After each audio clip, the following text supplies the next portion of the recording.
right, guys, I want you to check out my intro video. So, welcome back to my channel, The Practical Therapist. It's me, The Practical Therapist, LaShanya. Today, we're going to talk about therapy toys and books as Christmas and holiday gifts. It's going to be a 4-part series. I'm going to cover different types of toys and items that might be good pickups for the Christmas or holiday season. So, episode 1 today deals with touch and feel books. So, let's jump right into it. Now, parents often ask me, especially if they've seen me work with their child and use particular toys for several weeks or several months at a time, I'll have conversations that typically start like this. Hey, Miss L, what types of toys or books would you recommend I get for my child for the Christmas or holiday season? I see that my daughter Addie loves your sound puzzle, or I know that my son William loves your tractor, or I know that my daughter Stephanie loves your touch and feel books. So I understand parents see that there are toys that I use in session that's successful with their children. They want to be able to order either the exact same thing or something similar so that they can replicate the actions at home.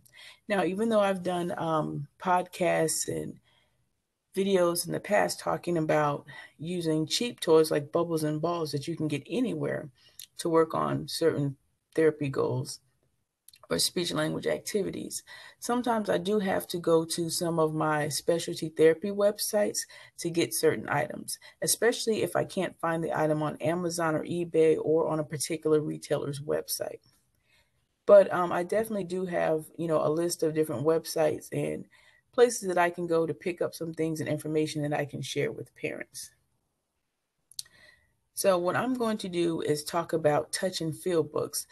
These are one of my favorite type of books that I've found that over the years I've really been able to get a lot of mileage out of.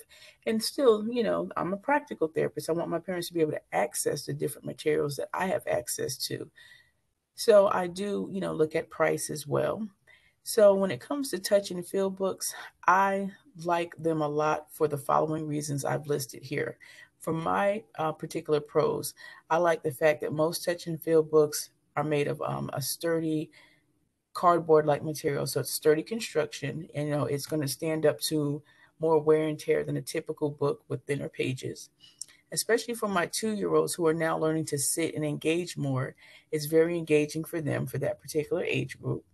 I can also target the following goals with these books: attention, cognition, short-term memory, and sensory exploration.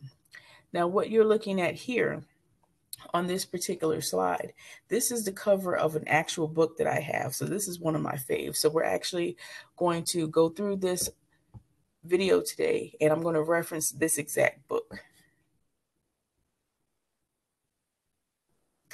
So in the next slide, you will see a clip of one of my patients that I currently have on caseload engaging with the touch and feel book. So during this virtual visit, I coached the mom to assist her son so that several goals could be targeted, namely attention and sensory exploration. Now, here's some things to know about my patient, MA. Currently, this patient is a 2-year-old patient with a history of seizure disorder. He's currently non-ambulatory, meaning he cannot walk, he cannot stand, he cannot pull to stand at this time. He is nonverbal, and he requires physical assistance to play with certain toys and items due to limited mobility and fine motor deficits.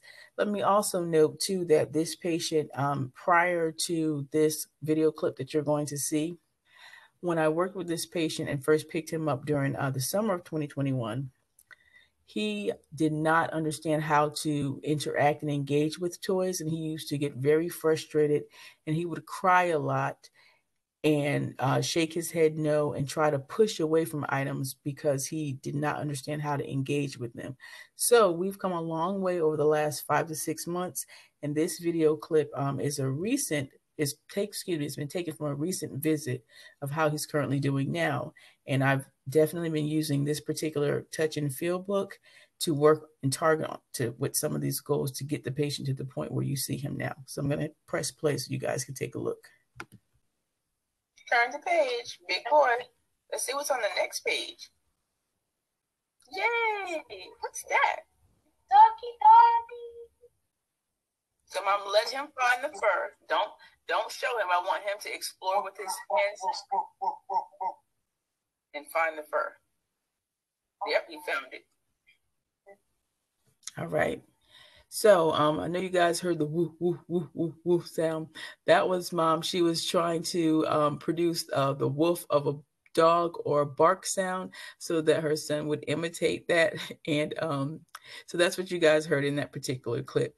But I want you all to look at his hands and his motion. So he's sort of flapping his hands like he doesn't have good control over them, but then he gained more control over his fine motor skills. So he was able to glide over the page until he was able to graze the tuft of the dog's hair and land on that hair and actually, quote unquote, pet or feel the fake fur that's in the book. So I'm going to play it again, and I want you guys to note his hand movement and when he stops, when he actually gets to the point where he's able to explore the fur of the dog. I'm going to play it again.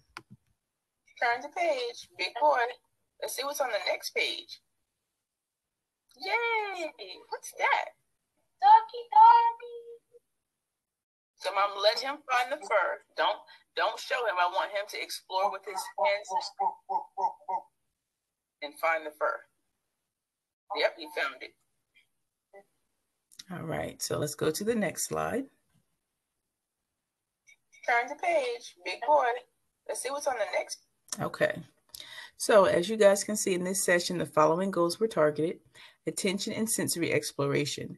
So for my particular patient in this session here, attention and sensory exploration went hand in hand. During the session, I emphasized the aspects of the book that can be explored. So for example, as you can hear me, I encouraged Mom to allow her son to move his hands over the pages of the book until he found the tuft of fur to explore. And it allowed him to, quote unquote, pet the dog on the page. I told Mom to allow him to do it because obviously he's needed a lot of physical assistance since he was born and he moved from an infant to a toddler. So she's used to doing a lot for him. And so at this point, I'm coaching Mom to allow him the opportunities to become as independent as possible. So subsequently, through natural exploration of MA pulling and tugging at the dog's fur, he was able to demonstrate sustained attention to this task. Now, earlier I stated that this particular patient had a very difficult time sustaining to any type of toy and sustaining attention to anything because it was just very frustrating, not being able to have the motor control that you want to manipulate things or even being able to get up and walk to something that you may be interested in playing with. But through the use of these touch and feel books that we've been introducing to this patient now for months at a time, ultimately now MA is able to demonstrate sustained attention for up to 10 minutes towards this book or a similar book, which was introduced by the parent, as you saw in the session. So outcomes from this session.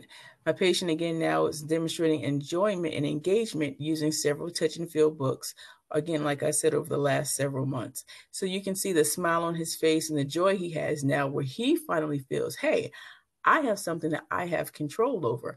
I can turn the pages of the book. I can, quote unquote, pet the fur of the dog.